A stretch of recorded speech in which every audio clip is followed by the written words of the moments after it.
Tuesday. Don't be confused. We moved Wednesday to Tuesday because I need to be in Park City tomorrow evening, just for the evening, a few hours. Okay. We are live on YouTube, so we are broadcasting live. We're now live on Facebook. Give me a moment there. We're going to share it on 2 more platforms. We are going to begin in the Chumash today on page 1038 in the live Chumash that we use here. Just a moment. I'm going to share this and we're going to get going. Good evening, Kayla Gittel.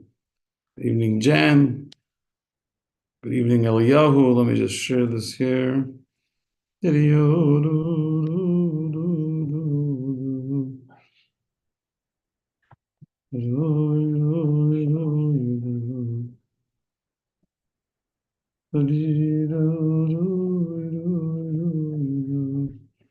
Oh, 2 more people are coming in.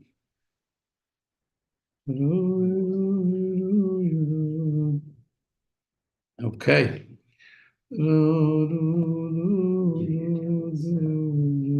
Trust me, those tablets are made to give parents heart attacks and aneurysms. If I had my way, I'd throw all of them, light them on fire.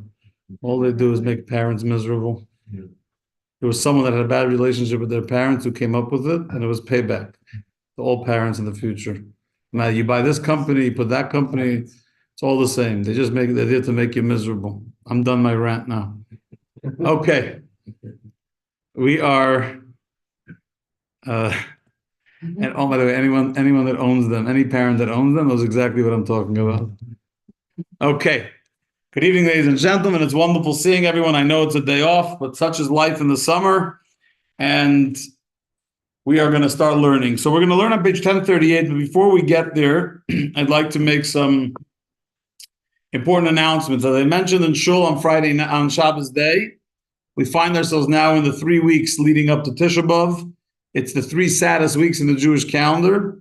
We mourn the destruction of both our temples. The first temple that was built by Solomon and destroyed by the Babylonians. The second temple built by Ezra and Nehemiah, Ezra and Nehemiah, and the leaders that came from Babylon that was destroyed eventually by the Romans. And we await with great thirst and yearning for the building of the third temple on the Temple Mount in Jerusalem. But because it's this time of the year, there's certain laws of mourning that kick in. We don't listen to music. We don't go to weddings. The lesser obligations of mourning exist until this coming Shabbos. But starting this Shabbos, it's Rosh Chodesh Av. We're ushering in the actual final, what we call the 9 days. So on Shabbos, we never do any acts of mourning. Shabbos is a regular Shabbos. There is no mourning on Shabbos. Not this week and not next week, which is even the 24 hours prior to Tisha B'Av. It's a regular Shabbos. But Sunday to Friday of next week is the most severe time of mourning for the entire year. What is included in the prohibitions? We don't drink wine or alcoholic beverages. We don't eat meat. We don't eat meat or chicken or poultry. It's a full week of dairy. Now we're lucky because there's a Shabbos before and a Shabbos after, so it actually is not really 9 days. It's really 8 days, and then there's the fast day. But we don't eat any meat or poultry. It's just fish, dairy, eggs. Anything that's part of. We do not get fleishik. We don't drink wine. We don't listen to music, not live music, not music in the car. Of course, we don't attend any parties. We preferably do not shower in the regular fashion that you shower. So whatever your regular showering fashion is, if the water is really hot, try to minimize how hot the water is. If you normally shower your entire body simultaneously, maybe do it limb by limb. Try not to change clothing as much as you normally do during the rest of the year. Some people before the 9 days will put on every shirt that they wear the entire 9 days. They'll put it on before so it's used. So they're not using a fresh, clean clothing during the week. It is a time of mourning. Just like when you sit Shiva, you don't shower for 7 days and you don't eat meat and drink wine and celebrate. Now we are mourning destruction. You don't take haircuts. Thanks for mentioning that. There's no haircuts during the 9 days. There's no haircuts actually really during the 3 weeks, but certainly not during the 9 days. Tisha B'Av is going to be Saturday night. Whatever that is, August 3rd, 4th, what's that Saturday night? I'll tell you right now. It is August 2nd, actually. So Saturday night, August 2nd, we go straight from Shabbos into the fast. So already before Shabbos ends, we begin our 25-hour fast. The fast doesn't end until probably around 9:30, 9:45 Sunday night. There's no eating, no drinking, no marital relations, no showering, no changing of clothing, no sleeping. Some people don't even sleep in their bed. If you do sleep in their bed, we try to sleep with one less pillow than you normally. If you sleep with two, try to sleep with one. We try to minimize our joy. That's the point. It's meant to feel like affliction. We will have services on Saturday night, August 2nd, after Shabbos, for the reading of the Book of Lamentations of Eicha. And then we will have a Mincha Minyan on Sunday evening, about an hour and a half before the fast is over. We always gather to put on tefillin and to daven, have a Torah reading as we wrap up the fast. That is some of the principles. And with that, I'm actually going to go into the Parsha, but believe it or not, the Parsha is very much connected to Rosh Chodesh Av, which is starting on Shabbos. And I'm going to speak about the correlation between the two, what that means for us, how and why the temple was destroyed. Someone's here? Of course. I'm going to start announcing the classes at 6:30, so that by 7 o'clock. He's here. A friend like that too. Yeah, we all have friends like that. So the how and why. The how and why the temple was destroyed and what we can do to fix it and how that relates specifically to our Torah portion. So right here on page 1038, it's a double Torah portion. Mitchell, from now on, class starts at 6:50. I was just with Mendel, sorry. So this week's a double Torah portion. So we finish this week. We wrap up the book of Numbers. We're going to move next week into the book of Deuteronomy. And so we read Matos and Maseh, the last two portions of the book of Numbers. And on page 1038, it says as follows, even though this is already recorded, it's already recorded in Parshas Chukas a few weeks ago. It's mentioned here again because we're talking about the 42 journeys, the 42 places where the Jewish people settled from when they left Egypt until they crossed the Jordan River. In that 40-year period, there were 42 locations where they encamped. And because he's mentioning a location, he also mentions again what happened at that location. What happened at that location? So it says right at the top of 1039, they journeyed from Kadesh and camped at Mount Hor at the edge of the land of Edom.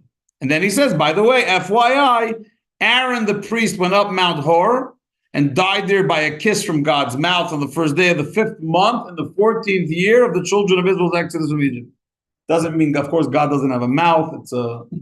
It's a parable, and it's called Misas Neshiki, and it's a very unique way in which the holiest of people pass away, where they suddenly feel this spiritual ecstasy and their soul leaves their body. It's like they got a kiss from God. In America, they call it the kiss of death. Here, it's the kiss of God, and only holy people get that. But in the 14th year after leaving Egypt, Aaron passes away. When does he pass away? So it says, on the first day of the 5th month. Now remember, biblically, the months go from the month of Nisan. So Passover's in the month of Nisan, that's the first month. Iyar's month number 2, Sivan 3, Tammuz 4, and Av, which we're going to have on Shabbos, Rosh Chodesh, is month number 5. So the first day of the 5th month means Aleph of Rosh Chodesh Av. And then he casually mentions that Aaron was 123 years old when he died at Mount Hor. The Canaanite king of Arad, who dwelt in the south of the land of Canaan, heard that the clouds of glory had departed after Aaron's passing, and the children of Israel had come, presuming that they were weak. He attacked them. So the king of Arad, the Canaanites, the minute they heard that Aaron died, again, we're going back to Chukas, when it happened, he was 123 years old. And when they heard the news that Aaron died and the clouds of glory left, they said, oh boy, God is removing the protection from the Jewish people. It's a great time to attack them. Of course, they didn't succeed, but that's what was the impetus of getting them to want to do it, is that they saw that the clouds of glory left after Aaron died. The only time in the 5 books of Moses that someone's date of death is mentioned is right here. Moses' date of death we know from the Medrash. Any other date we know is from the Medrash, from the oral tradition. The only anniversary of passing mentioned biblically in the 5 books of Moses is the passing of Aaron the high priest, Moses' older brother, who passed away, as the verse says, on the first day of the 5th month, Rosh Chodesh Av, 14 years after the Exodus, when he was 123 years old, and he was buried in Hor HaHor in Mount Hor, which again is in modern day Jordan, across the Jordan River. I told you a few weeks ago, every year there's a few geniuses that have an emergency. They must cross over illegally from Israel to Jordan to go to his resting place because they need action. They're too bored. Now, talking about Aaron's passing, it is interesting that the only mention of a passing in the entire Torah, what?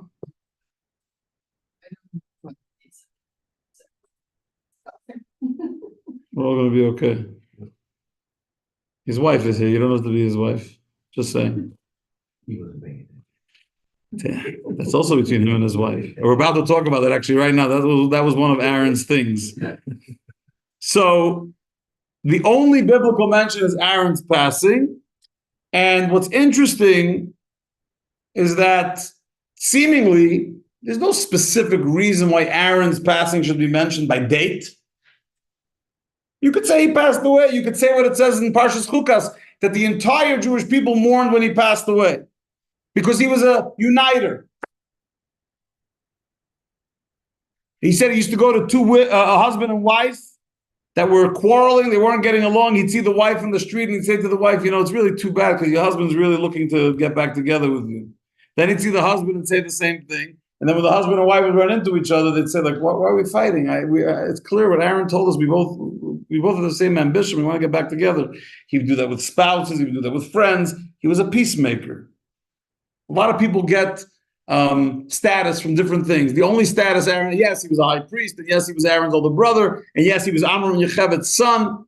He was a peacemaker. When he passed away, the entirety of the Jewish people mourned because they all missed him. Because guess who the world doesn't miss? The world doesn't miss dividers. The world doesn't miss people who create division. Maybe they like them when they're alive because they create action or because it's exciting. When they die, the world moves on. When a peacemaker passes away, someone who's adored and loved because they brought so much kindness and mercy and togetherness and unity amongst people, everyone's sad when they pass away. So with the Rebbe in 1991, the Rebbe said something incredible. He says, you want to know why the Torah mentions Aaron's date of passing, the first of the 5th month, is because it's emphasizing that when we enter the month of Av, and we're mourning the destruction of the temples, and we are human beings. If you're smart, even if you're not so smart, if you're a sane human being, you always assess, why was the temple destroyed? But if someone's business goes into the toilet, so you have the business people who always blame, it's the Federal Reserve's fault, it's Trump's fault, it's Biden's fault, it's my mother-in-law's fault, whatever. But an honest businessman, when a business fails, they will assess what went wrong and try to figure out to make sure it doesn't happen again. So when we see that both our temples destroyed on the 9th of Av, both of them on the same Hebrew date, both by Nebuchadnezzar the Babylonian and by Titus and his team and Nero and all of them from the Romans that did it to the second temple, I want to know why. And once I figure out why, I can figure out what the remedy is to make sure that we don't suffer anymore and we can rebuild the third temple. Comes along the Torah and says, you want to know as you enter the month of Menachem Av, you enter the month on which we're going to commemorate the 9 days in Tisha B'Av, the destruction of the temple, and you're trying to figure out why was the temple destroyed and how do you rectify that problem? So I'll tell you why the temple was destroyed. Because of reasonless hatred. People were divided and they were willing to take on others in the most cruel way. And who's the salvation for that? What's the salvation and who brought that to life? That was Aaron. Because Aaron was the opposite of reasonless hate. He was the epitome of reasonless love. In America, we don't know about reasonless love. No. I'm not even talking about this current era. We don't know what reasonless love means. We can understand being nice to your neighbors. We get that. America's good with that. Most people are still good to their neighbors. Strap hangers, on the subway or on a flight. Most people are still normal and sane. That's not love. That's decency, maybe respect. Aaron, it says in Ethics of Our Fathers, he was Ohev Shalom, Rodev Shalom. He loved peace. He pursued peace. Ohevet Abriot, he loved all creatures, even those that had no value to them other than the fact that God created them. umekarvan laTorah, and he brought them close to the Torah. He literally spent his life, despite having a very busy job as a high priest, he spent his entirety of his life focused on bringing people together. Reasonless love. I love you. Why do you love me? Because you're a beautiful creation that God brought to this world, and he brought you into my life. There's probably a reason to love you. I don't even know you. Once I know you, I'll probably love you even more. But I just love you because you're another human being, and we're celebrating living in the same earth together. And I was gifted by Hashem another morning. I woke up this morning. So instead of focusing on all the things that you make me crazy about you, I want to focus on the things that make me love you. That was Aaron's philosophy. So he passed away when? On the first day of the month. Echad, the day for day number 1 is called in Hebrew Echad, because he was the one that brought Echad. He brought oneness to the people. So God orchestrated by divine providence, intervention, that the day that he passed away is in the month of Av, because that's teaching us how to rectify the reason for the destruction. And also in the date itself, Be'echad LaChodesh, on the first of the day, but the word Echad is from the word Ma'ached, that unites, because that's exactly what he did. He united people. Now, just to give you an illustration, actually, I'm going to get to the illustration of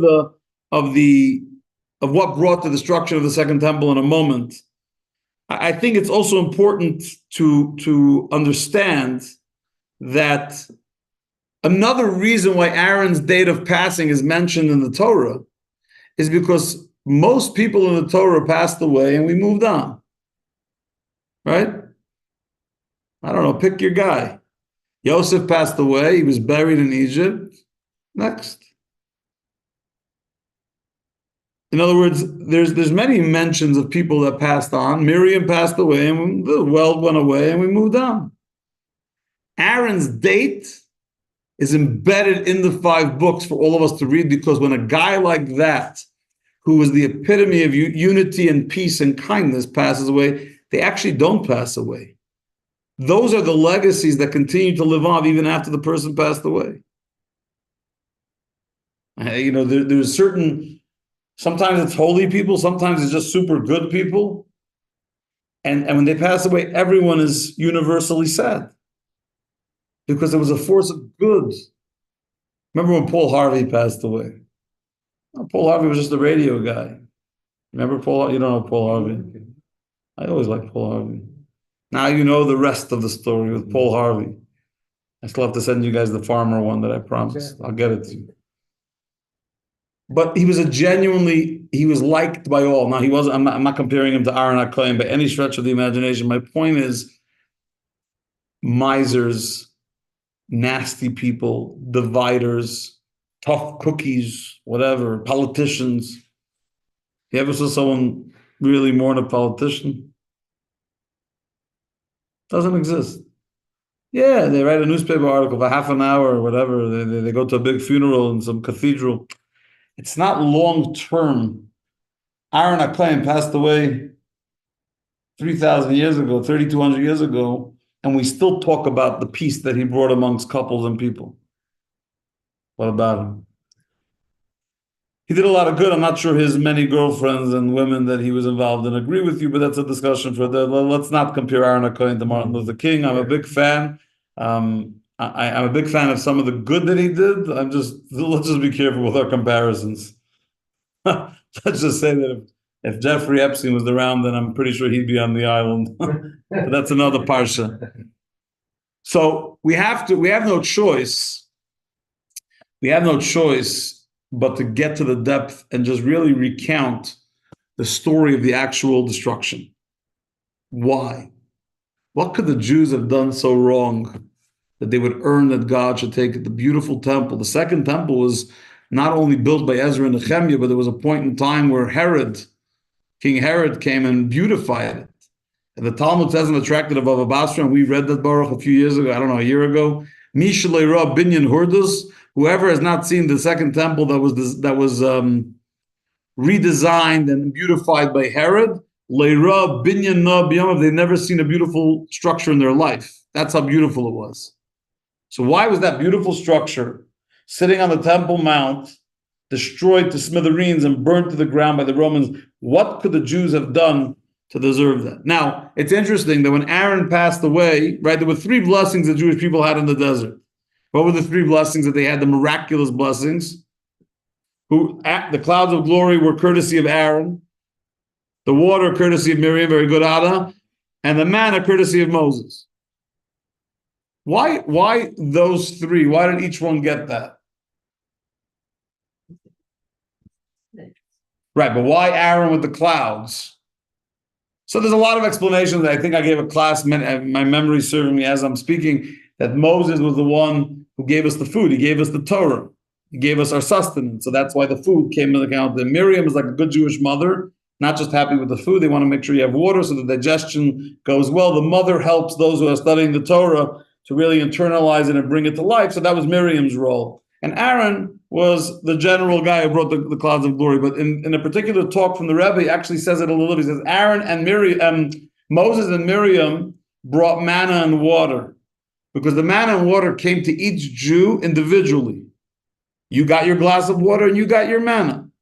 Clouds of glory came to the entire Jewish people collectively. It surrounded the entire camp of the Jewish people. That was the story of Aaron. Aaron was the uniter. He was able to bring all of us together, give us this protective shade that protected us during that time, because that's who he was. And we live, and I don't mean we as in today, and I don't mean we as in Bozeman, I mean the collective we. There is so much division that we are really required by the Torah. The Torah demands us. Maybe not explicitly, but implicitly, the Torah demands of us to be the Aaron. If you wake up in the morning and you go to sleep at night, and the only thing you did that day, in the many interactions that you've had, has been a source of kindness and happiness and joy and togetherness and unity, no gossip, no division, no nastiness, no dirty looks, no F-bombs, then you can go to sleep at night knowing that you lived up to Aaron's legacy. But if you wake up in the morning and God gave you back your soul that morning to live another day on his beautiful green earth, and you spend the day making people uncomfortable, no, fetching is not a crime. It's not a fun way to live, but that's not what I'm talking about. If you spend the day dividing people, gossiping, being negative, being nasty, making people uncomfortable, creating divisiveness and fragmentation instead of unity, you're not living up to Aaron's legacy, and you're not really living up to what it means to be a Jew and what it means to be a healthy human being. I want to read to you straight from the Talmud. Talmud says in the Tractate of Gittin, oddly enough, or interestingly enough, it's in the Tractate of Divorce. So in the Tractate that talks about divorce happens to have the story of the destruction of the Second Temple. Perhaps, just my conjecture, maybe it's because there was kind of a little bit of a divorce between God and the Jewish people during that era, separation at least. So it says like this.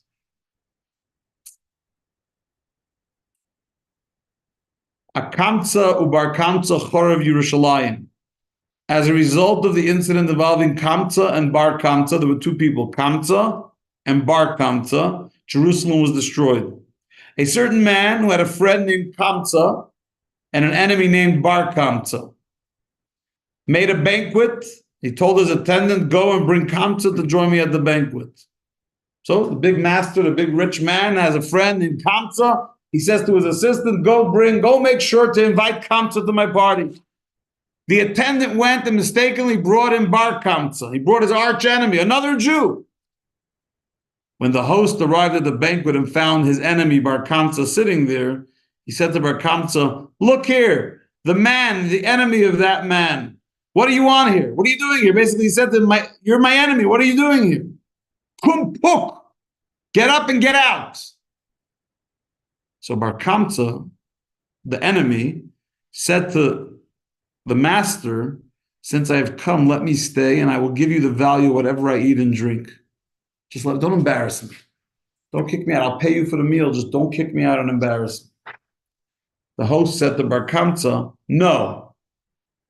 So the Bar Kamtza said to him, I will give you the value of half your banquet. Don't embarrass me. Right? The Talmud says elsewhere that to embarrass someone in public is akin to murder. It says that actually most people prefer being murdered than publicly shamed. And as if anyone's ever been publicly shamed, and it doesn't even have to be, the whole town. It could be even a small group.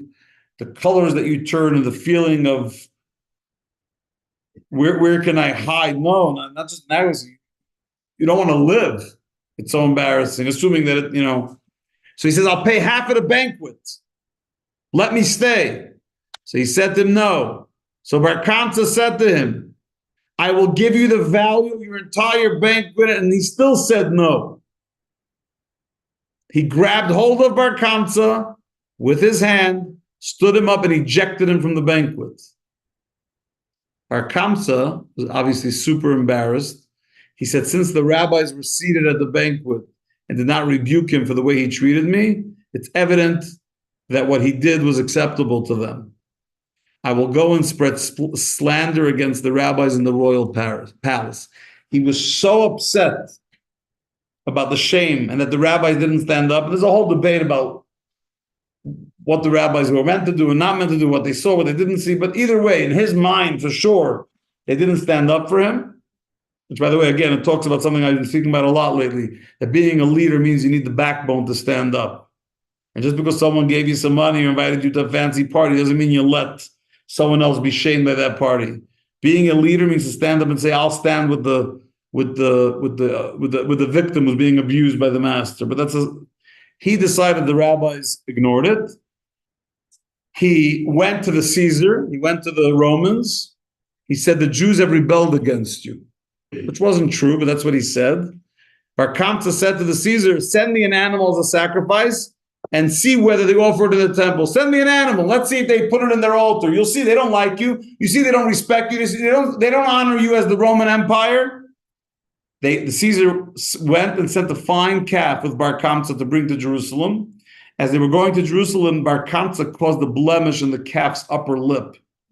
Now we know there's many, many laws throughout the book of Leviticus that blemished animals are not permitted on the altar. So he takes the animal from the Caesar, makes a blemish on the upper lip, and some say there wasn't on the upper lip, it was cataract in his eye. Either way, he made sure the blemish was in a place where it's considered a blemish by Torah, but not considered a blemish to them. In other words, if they were offering an animal to their goddess or Zeus or whatever they did over there, they wouldn't consider it a blemish, but to us, to the Torah, to the temple, it's considered a blemish. The rabbis saw the offering, they saw the blemish, and they had a dilemma. They understood that he was bringing it on behalf of the Romans, which means this can cause a lot of problems. But they also knew that the Torah says you're not allowed to bring a blemished offering. But the rabbis considered offering for the sake of peaceful relations with the Roman government. They were debating, maybe it's okay to do it just so we get over this. But there was one rabbi there, his name was Reb Zachariah ben Avkulas. And he said, if you do that, people will say that blemished animals may be offered on the altar. So the rabbis thought of another option. We'll kill Bar Kamsa. Then he won't be able to go back to the Romans and tell them that they didn't give the offering. So he won't be able to, Amar Lahu. So Zachariah said, if you do that, people will say any Jew that brings a blemished offering, you have to kill him. So they didn't bring the offering and they didn't kill Bar Kamsa.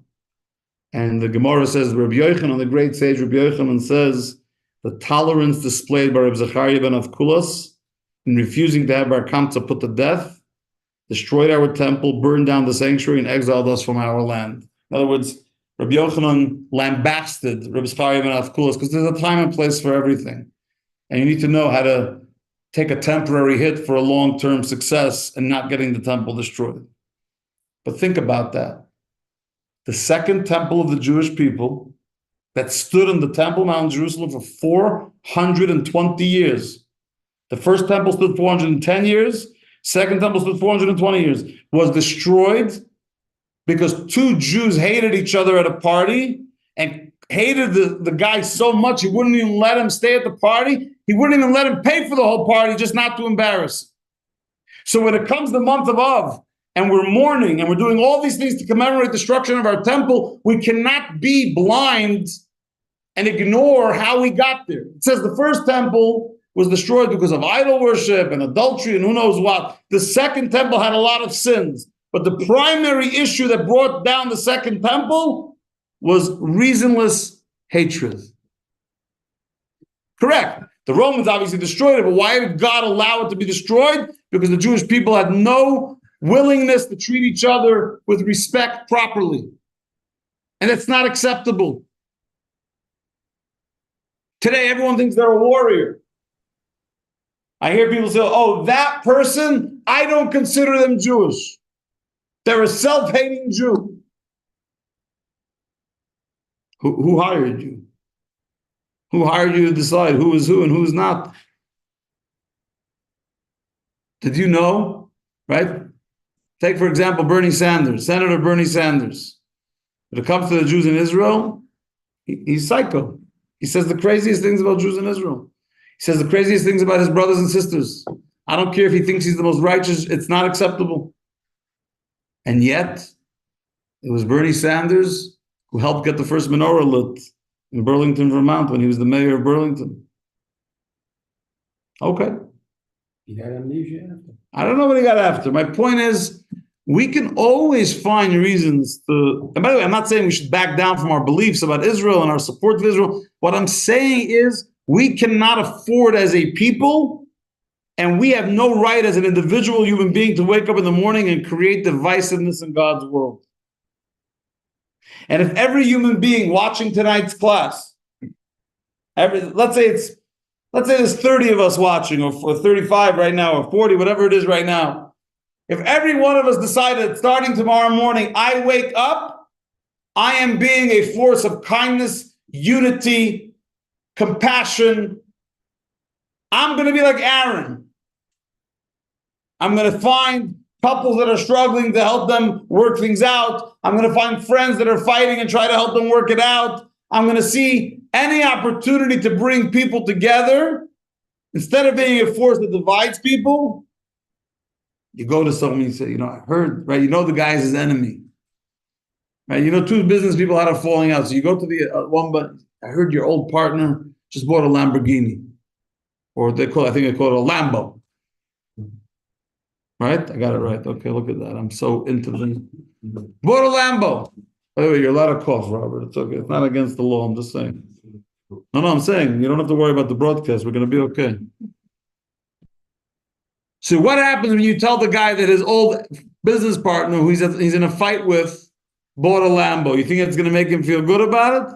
So what's he going to do when you tell them? He's going to respond negatively. Of course he bought a Lambo. He took my money and bought a Lambo. A thief, a gun, right? So what do you do by sharing your gossip? Not only are you a gossiper creating division, you know that you're going to trigger a negative response.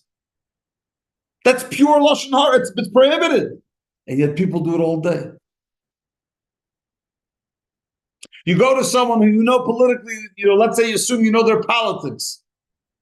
And you go and tell them something about the person they hate politically, knowing that the minute you say it, they're going to be triggered and they're going to blast off whatever. What are you doing? Are you bringing harmony to the world? Right? For the last 30 years of my life, I've heard those ads for eharmony.com. I don't think anyone ever got married with them, but somebody probably made $1 billion from eharmony.com, from selling boats. Huh? There you go. Look at that. Just like that. So somebody made money on eHarmony. How about, forget about the matchmaking business. What about if it was just Harmony, a website to educate people about general harmony? Just how to treat other human beings. Basic respect, basic dignity. And when you have an opportunity to bring people together. Right, I was going to share Dvar Torah 2 weeks ago at my Shabbos table that was about marriage. I had a great story I wanted to share. Oh, actually, it was in Shul on Shabbos. And I realized as I stood up at the podium that there's 2 people sitting in Shul that are divorced. So I skipped it out of my sermon. Why? Because I realized, what is that going to do? Is that going to make them feel good? No, it wasn't like a Torah teaching. It was a Torah teaching. You teach the Torah no matter what. It was a story. It's not a story that had to be shared at this particular Shabbos. The story will be fine. I'll be fine without it. But when you look at what is that going to do? Is that going to create positivity, pleasantness? or is it going to create negativity? Aaron HaKohen, 123 years old when he passed away, spent every day of his life looking for ways to bring people together, looking for ways to show people the beauty of others and allow for a healthy, merciful, compassionate world to exist. I don't care what your excuse is. I'm not interested in hearing about your constitution. I'm not interested in hearing about your Supreme Court. I'm not interested in hearing about how you're fighting for the Bill of Rights, or this one's rights, or that one's hakachai. All you're doing is creating division. And most of the people that create division do it in the name of unity. We're fighting for the goodness by creating division. Anytime you're fighting for goodness in this world and it comes through lambasting half the population, that's not goodness. It's creating a fragmented world. In Israel, they used to say, we're making a unity conference. So the other guy said to him, Achdus neged mi, who are we uniting against? Right? It's unity. Unity against who? Right? You ever hear on the radio, I always hear these people say, we're united. You're in the middle of a political war zone. What they mean is that they got a bunch of different people or groups to come together to be united against a particular individual. That's not unity. By definition, if you can't be united with those who disagree with you, that's not unity. Being united with all the people that agree with you 100%, that's not unity. That's clones. Unity is by those who can't get along, those that want to fight for a healthier marriage, those that want to reconcile with their business partner, those that have friends that they want to. Last night, a guy called me and said he's having issues with his brother. I spent, 40 minutes on the phone. When you came over, I was on the phone in the car trying to help this guy, guide him how he could figure out a path to working things out with his brother. And the funny thing is they're not even fighting over money. But that's the key. And we have to live by that ourselves. Preaching about peace, like your Mother Teresa, the Dalai Lama, is meaningless. I could also live in Dharamsala with 7 monks around me and say the world needs peace. And you'll make images on Facebook with my quote that I said about how the world needs peace. In Yiddish, we say, Vemen helpt us. What does it help? To make peace means you need to interact with the world every single day, in the grocery, in the hardware store, wherever you're going, the mechanic, the school. And in those moments, when there's reason for you to be fragmented and want to create division or be gossipy because it's juicy, you heard. I didn't hear. And I'm still doing okay. I don't need to hear. That was Aaron HaKohen. And when a guy like that passed away, Kol Beis Yisrael, the entirety of the Jewish people mourned, because they were not just mourning the man, they were mourning everything he represented. And each of us is meant to live that legacy, especially as we enter the month above this Shabbos, in the final 9 days to Tisha B'Av, to remember that the only way to counter reasonless hatred, causeless hatred, hatred that makes no sense. And everyone has reasons for why they hate, but doesn't actually make any sense. Because forgiveness is part of Judaism, and reconciliation is part of Judaism, and God forgives, so why the hell don't you? We say 3 times a day in the Amidah, Slach lanu, forgive us, our Father, because we have sinned. Not Father the priest, Father Almighty God. And then we say, Baruch atah Hashem, blessed are you, God, Chanun, the merciful one, Amar v'Lislech, who gives many opportunities for forgiveness. So God is forgiving, and you're going to be stuck, you're going to be stubborn, you're going to be the fighter. I'll never talk to that uncle of mine till the day I die. What he did to my father, okay. He did something to your father. It was nasty. Therefore, because he was nasty and unkind, therefore you think you have a permission slip not to be nasty and unkind? He has to live with his decision to be nasty and unkind. You will have to too, if you don't change that path and do the exact same thing, and instead do the right thing, which is to reconcile and be a man of peace and a woman of peace and tranquility and harmony. eHarmony, not .com, just eHarmony in your real life. Don't go to the .com. Just eHarmony in your soul and in your heart and your mind. That will make the world a much better place, so we can merit our 3rd temple with the coming of Mashiach Tzidkenu and be speeding our days. Amen. Have a wonderful week, and we will see you back here. Be'ezras Hashem. I come back next Tuesday night with many, or Tuesday afternoon, whenever I come back with many. So Wednesday night, we should have class on Wednesday next week. I'm always here, except when I'm not.